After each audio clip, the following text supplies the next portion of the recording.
Dal y ci coch. Fi bia hon. Mae hon di bod ar ei draed drwy nos.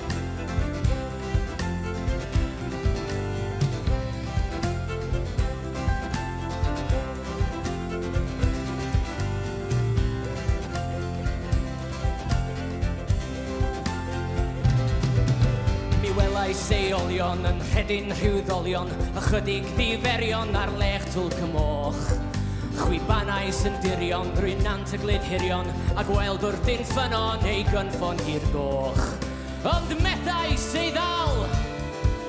Mi es am hastyna i benfol gadeiriau, drwsied ryd y creu a ngeiria i'n groch.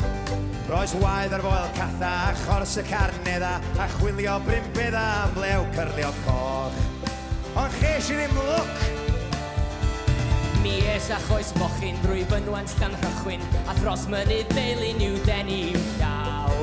Ei chwifio'n esgyrun yng nghaed y ddiniolyn, hyd lwybrau dolfadyn ond cadwaeth i draw. Ac mi gothais fy mwynt!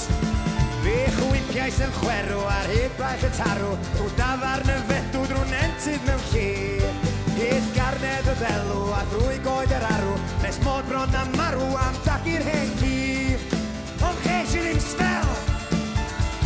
Mi es i a'i glistog at felin gwmanog, a thros bomdol garog i wanog yn ôl. I fyny garthebog a chraig y tri marchog, a drwy twntir fawnog mi chwysau sy'n ffôl. Heb weld yw i dyn! Myllio'n feinan a hafod y gynan, mi geslond y mwlan a redag y ras.